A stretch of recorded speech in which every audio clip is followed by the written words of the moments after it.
हाय दोस्तों, आज हम लोग पढ़ेंगे इंग्लिश ग्रामर।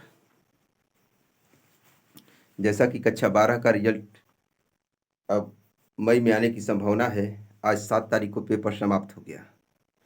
आज से हम शुरू करेंगे इंग्लिश ग्रामर। यह A to Z कक्षा 0 से लेकर के हाई लेवल तक, इसमें किसी क्लास की वैधता नहीं है। यदि आप ग्रामर पढ़ना चाहते हैं तो मेरे चैनल को सब्सक्राइब कर लीजिए, शेयर कर दीजिए। इतने बच्चे को मैंने पढ़ाया, मेरे ऊपर केवल 40 सब्सक्राइबर हैं। मेरे सब्सक्राइबर क्यों नहीं बढ़ रहे हैं? इतने दिनों तक तो बोर्ड की परीक्षा थी, आप लोग अब फ्री हो गए। अब आप लोगों की जिम्मेदारी बनती है हमारे ऊपर कृपा की। मेरा चैनल को सब्सक्राइब कीजिए, जितना हो सके लाइक बढ़ाइए। पढ़ते हैं, देखते हैं। टेंस।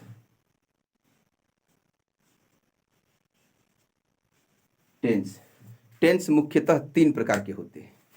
कौन कौन? इंडिफिनिट,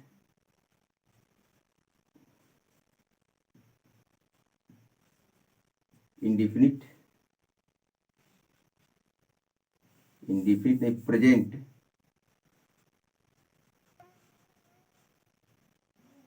प्रेजेंट, पास्ट, और एक तीसरा होता है फ्यूचर। फ्यूचर। इन तीनों के 4 भाग होते हैं। मुख्यतः 3 भाग होते हैं: इंडिफिनिट, कॉन्टिन्यूअस, परफेक्ट, और एक तीसरा होता है परफेक्ट कॉन्टिन्यूअस, अर्थात परफेक्ट को और कॉन्टिन्यूअस को मिला करके बनाता है। इंडिफिनिट क्या होता है? वाक्य को पढ़ने से ये महसूस हो कि वह आदत सूचक शब्द हो, जैसे कि वह बाजार जाता है, ऐसा महसूस पड़ रहा है कि उसकी स्वभाव है बाजार जाने की। तो ऐसे वाक्य जिसमें डेली रूटीन की बात की जाती हो कि वह काम रोज रोज होता है, एक दिन करके बंद नहीं होता है, वह काम प्रतिदिन होने वाला होता है, तो ऐसे टेंस इंडिफिनिट के अंतर्गत आते हैं। जब कार्य जारी रहने का बोध होता है तो वह कॉन्टिन्यूअस में आते हैं, और जब कार्य को समाप्त हो जाने का बोध होता है तो वह परफेक्ट होता है। और परफेक्ट को और कॉन्टिन्यूअस को मिलाकर के एक टेंस बनता है परफेक्ट कॉन्टिन्यूअस। उसमें कार्य के जारी रहने से लेकर के समाप्त होने तक का बोध होता है, अर्थात रहा रही रही के साथ समय का भी बोध होता है। एक कविता है छोटा सा पहचान कराने का, पहले उससे ये देख लेते हैं। प्रेजेंट टेंस के 4 भाग होते हैं। Present, PRESENT, present indefinite, INDEFINITE,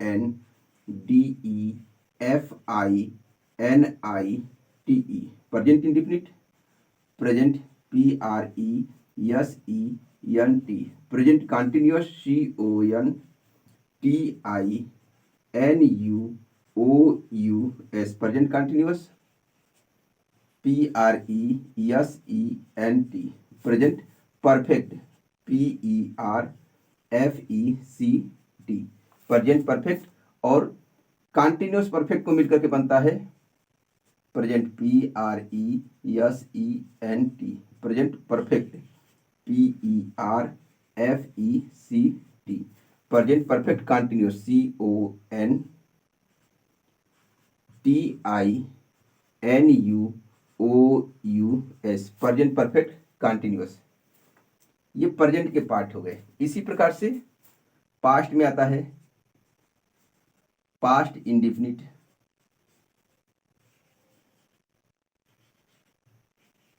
past indefinite,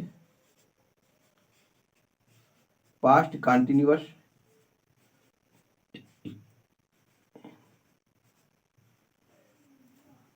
past perfect,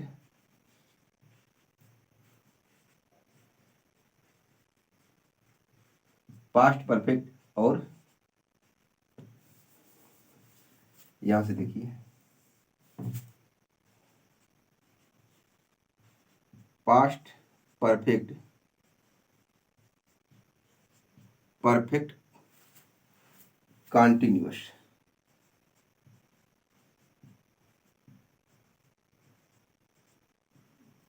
past perfect continuous, और future, future indefinite,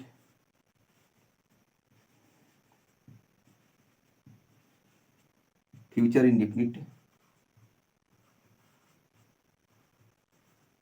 future continuous,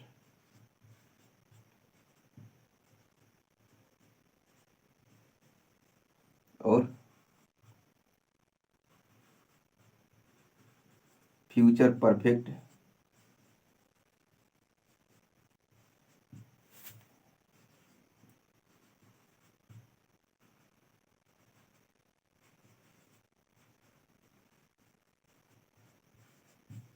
future perfect continuous.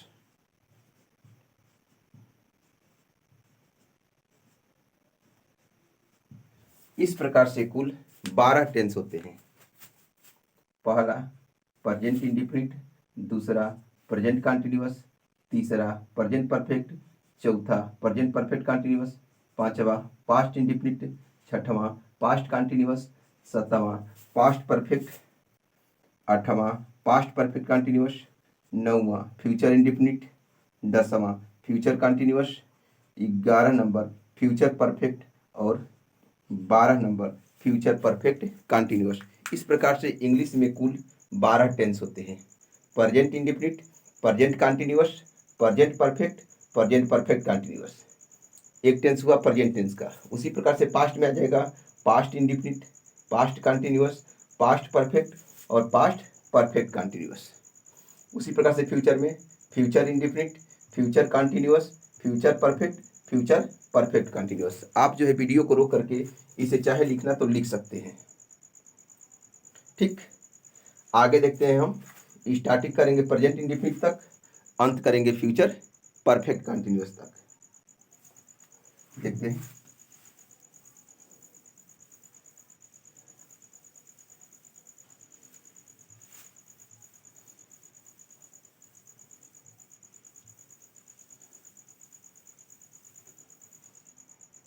Tense को हमने मुख्यतः कितने भागों में बांटा? 3 भागों में, प्रेजेंट, पास्ट और फ्यूचर। प्रेजेंट वर्तमान काल जो सामान्य स्थिति में चल रहा है। वर्तमान काल को भी मुख्यतः 3 भागों में बांटा जाता है। सामान्य वर्तमान काल जो आदत सूचक हो, डेली डेली होने वाला हो, ऐसे वाक्यों को कहता है प्रेजेंट इंडेफिनिट। तो हम लोग पढ़ेंगे present indefinite, PRESENT, present indefinite, INDEFINITE,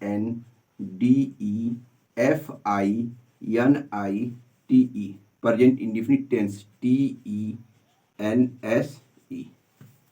इसका सबसे पहले देखेंगे पहचान। कैसे जानेंगे कि यह प्रेजेंट इंडेफिनिट टेंस है?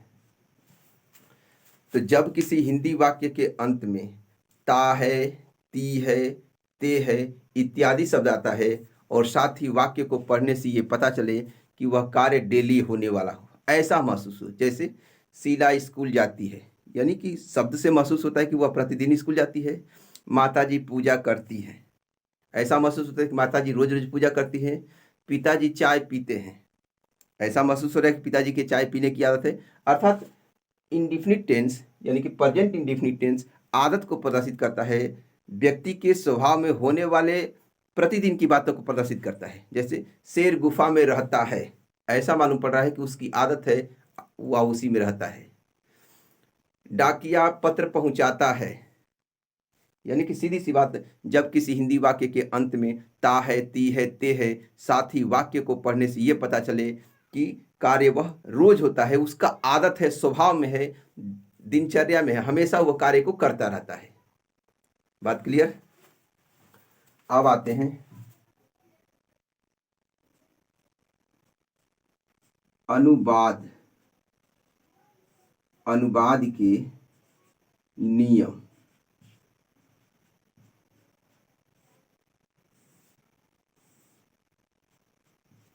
अनुवाद के नियम। प्रेजेंट इंडेफिनिट और पास्ट इंडेफिनिट दो ऐसे टेंस होते हैं जिसके साधारण वाक्यों में सहायक क्रिया का प्रयोग नहीं होता। अनुवाद का नियम इसमें क्या है? तो क्रिया जितने भी होती है अपने मूल रूप में बहुवचन होती है, उस क्रिया को एक वचन बनाने के लिए उसमें यस या यस जोड़ देते हैं। तो अनुवाद के नियम में क्या दिखेंगे? इस टेंस की सहायक क्रिया डू या डज होती है। एक वचनकर्ता के साथ डज तथा बहुवचनकर्ता के साथ डू का प्रयोग करते हैं। एक वचनकर्ता के साथ डज और बहुवचनकर्ता के साथ डू का प्रयोग करते हैं।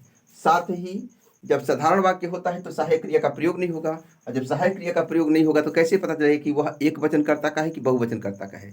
इसके लिए उसके क्रिया को यानी मुख्य क्रिया को एक वचन और बहुवचन बनाता है। सबसे पहले देखते हैं कि क्रिया क्या होती है या कर्ता देखते हैं। कर्ता किसे कहते हैं? कर्ता, इसको अंग्रेजी में कहते हैं सब्जेक्ट। सब्जेक्ट कहते हैं। कर्ता किसे कहते हैं? तो किसी कार्य को करने वाला जो व्यक्ति होता है वही कर्ता होता है। जैसे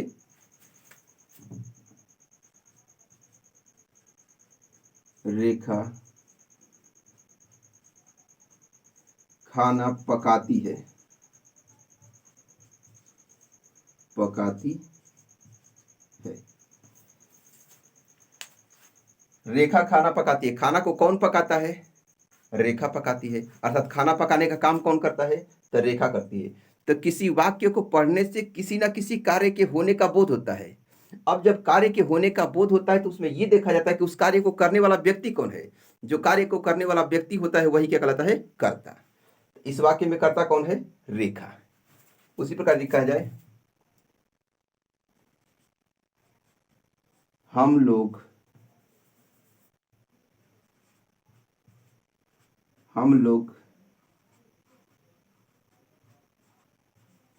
अपने मित्रों के साथ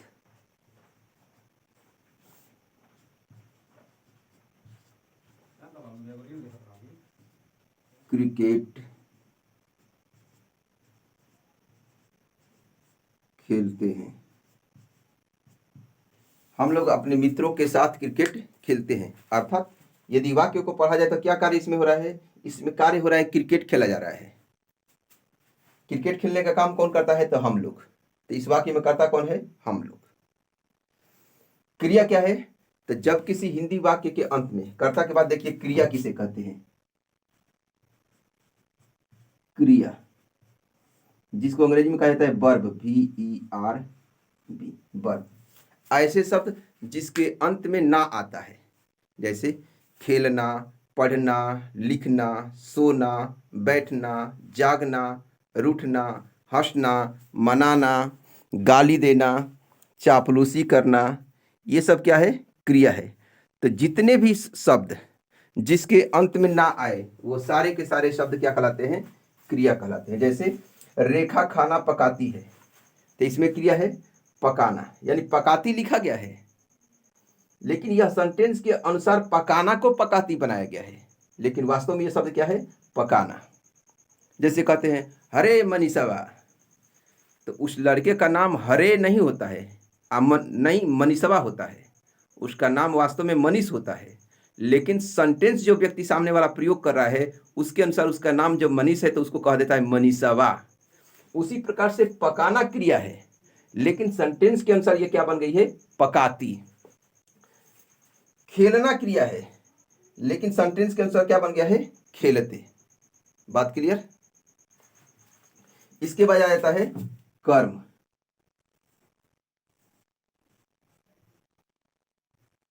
कर्म, इसे अंग्रेजी में कहते हैं ऑब्जेक्ट, OBJECT, ऑब्जेक्ट।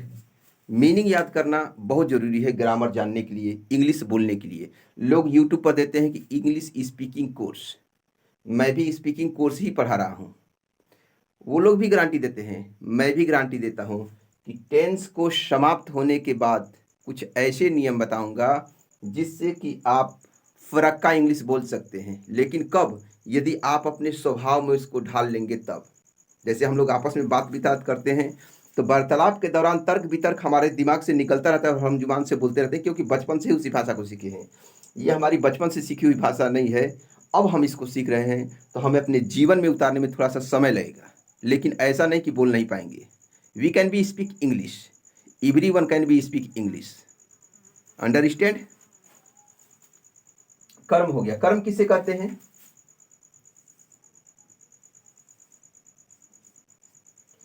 किसी व्यक्ति के जिम्मा जो काम होता है वही उसका कर्म कहलाता है। जैसे रेखा खाना पकाती है, तो रेखा का जिम्मा काम क्या है? खाना पकाना। तो कर्म इसमें क्या हो गया? खाना। क्रिया क्या हो गया? पकाना। कर्ता कौन हो गया? रेखा। उसी प्रकार से हम लोग अपने मित्रों के साथ क्रिकेट खेलते हैं, कर्ता क्या हो गया? तो क्रिकेट खेलने का काम कौन कर रहा है? तो हम लोग कर रहे हैं, तो कर्ता हो गया हम लोग। क्रिया क्या हो गया? तो खेलना। क्रिया क्या हो गया? खेलना। कर्म क्या हो गया? तो कर्म क्या है? क्रिकेट खेलना। तो कर्म क्या है? क्रिकेट। इसके बाद जो बच रहा है अपने मित्रों के साथ, तो ये सब इत्यादि में आएगा। ये सब किस में आता है? इत्यादि में। आशा करता हूं कि बात समझ में आ रही होगी। आप धीरे धीरे नोट्स बनाते चलिएगा, एक जगह रखे रहिएगा सारे नियम को। इसके बाद देखिएगा क्या होगा अंत तक। आइए शुरुआत करते हैं प्रेजेंट इंडेफिनिट टेंस का।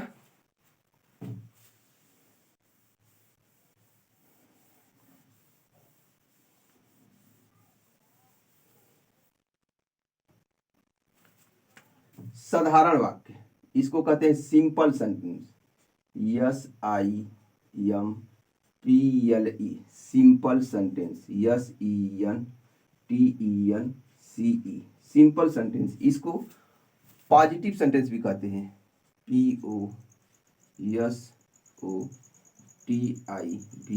पॉजिटिव सेंटेंस भी। इसे अफर्मेटिव भी कहते हैं।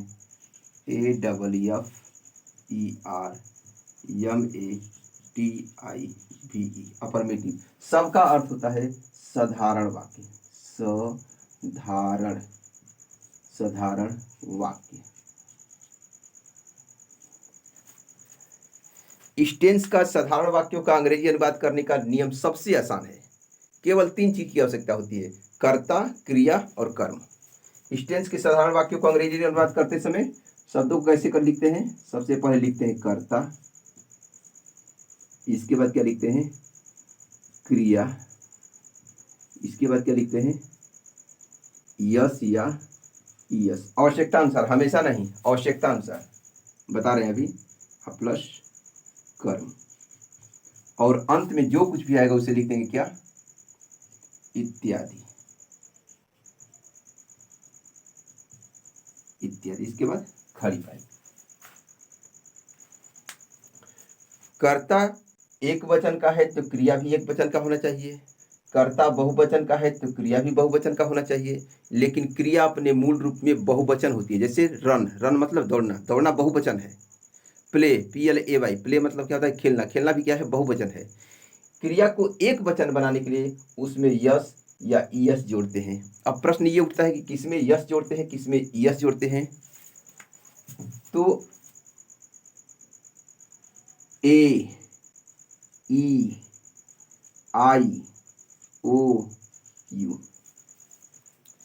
ये अंग्रेजी के 5 अक्षर जिस क्रिया के स्पेलिंग के अंत में आएंगे उसको एक वचन बनाने के लिए क्या जोड़ेंगे? इसमें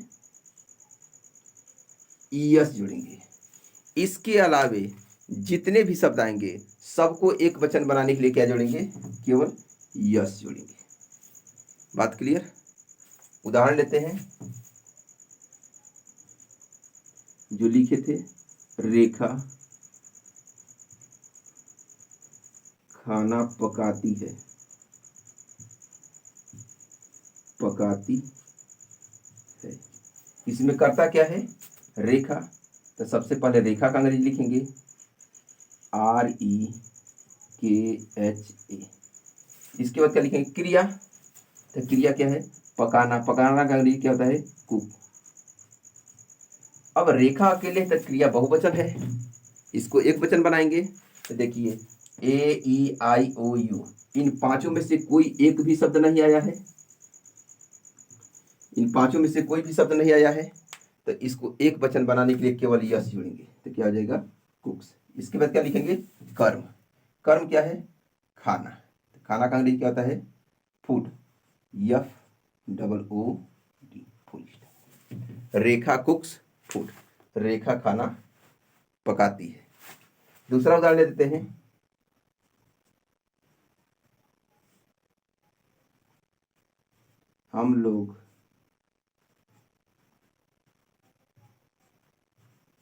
अपने मित्रों के साथ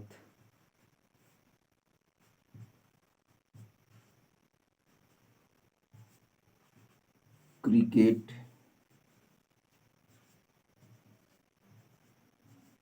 खेलते हैं। इसमें हम लोग अपने मित्रों के साथ क्रिकेट खेलते हैं, इसमें करता क्या है, हम लोग अपने मित्रों के साथ क्रिकेट खेलते हैं तो काम क्या हो रहा है, क्रिकेट खेला जा रहा है। क्रिकेट खेलने का काम कौन करता है, हम लोग। तो करता क्या है, हम लोग। तो अनुवाद करते समय सबसे पहले किसको लिखते हैं, कर्ता। तो कर्ता को लिखेंगे, कर्ता का अंग्रेजी हम लोग का अंग्रेजी क्या होगा, वी। इसके बाद क्या लिखेंगे, क्रिया।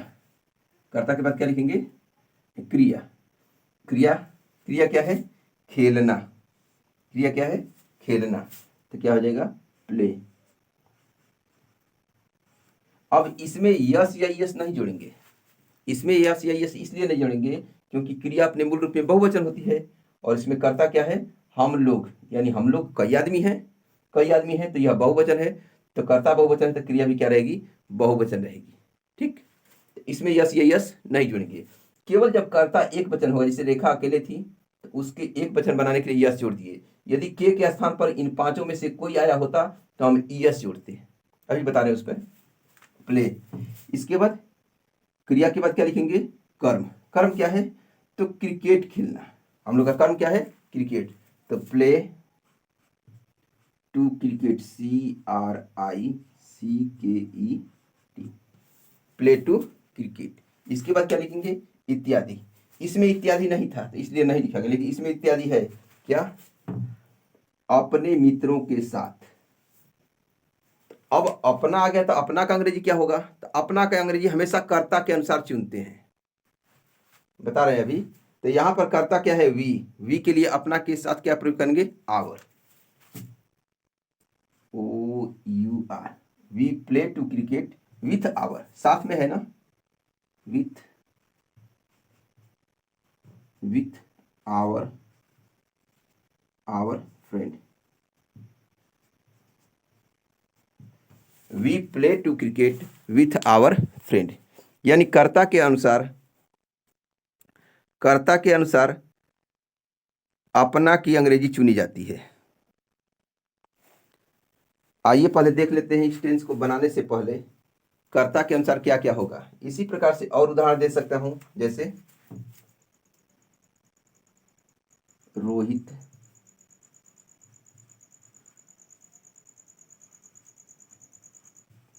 प्रतिदिन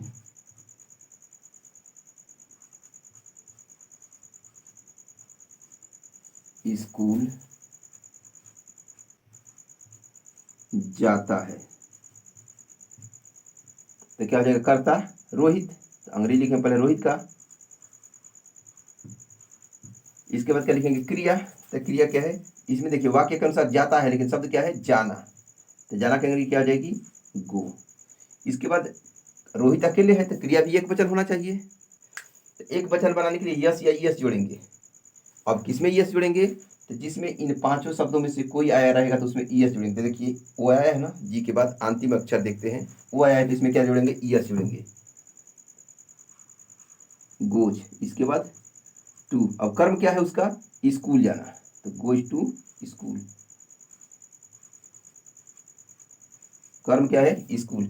इसके बाद कर्म की क्या बात क्या लिखते हैं, इत्यादि। इत्यादि में क्या रहे, प्रतिदिन। प्रतिदिन का क्या लिख देंगे, एवरीडे अथवा डेली।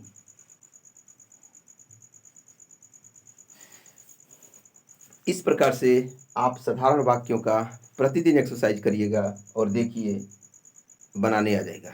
कुछ उदाहरण हम बोल देते हैं, आप जो है लिख लीजिएगा और उसका अभ्यास कीजिएगा। जैसे धोबी तालाब में कपड़ा धोता है, माली माला बनाता है, बच्चे क्रिकेट खेलते हैं, हम लोग प्रतिदिन स्कूल जाते हैं, चपरासी घंटी बजाता है। ये सारे उदाहरण जो है प्रेजेंट इंडेफिनिट टेंस के हैं, जिसमें उसकी आदत का बोध हो। पिताजी प्रतिदिन अखबार पढ़ते हैं, माताजी खाना पकाती है, चिड़िया आकाश में उड़ती है, रोहित पतंग उड़ाता है, हलवाई जिलेबी बनाता है, सोनार अंगूठी बनाता है, लोहार कुर्सी बनाता है। इस प्रकार से आप छोटे छोटे सेंटेंस पहले बनाना सीखिए, इसके बाद धीरे धीरे बड़ा सेंटेंस आएगा। ठीक, आइए देख लेते हैं कुछ महत्वपूर्ण कर्ता के साथ क्या क्या लिखा जाता है।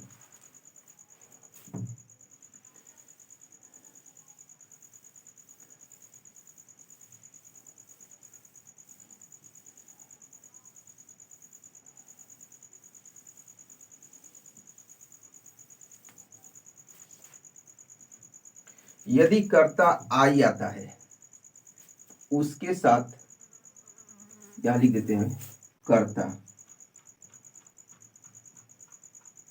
और कर्ता के साथ अपना। अपना की अंग्रेजी क्या लिखेंगे? यदि कर्ता आई आता है तो अपना की क्या अंग्रेजी हो जाएगी? माई। कर्ता यदि वी आता है तो अपना की अंग्रेजी क्या हो जाएगी? आवर। कर्ता यदि यू आता है तो अपना की अंग्रेजी क्या हो जाएगी? योर। कर्ता यदि ही आता है तो अपना की अंग्रेजी क्या हो जाएगी? हिज। यदि कर्ता सी आता है तो अपना की अंग्रेजी क्या हो जाएगी? हर। यहां पर देखिए मेल, मेल यानी पुरुष आता है तब, और यहां पर फीमेल, फीमेल रहेगा तो सी का प्रयोग होगा, और फीमेल के लिए, मेल के लिए अपना के लिए हिज और फीमेल के लिए हर। यदि कर्ता मान लेते हैं दे आ जाता है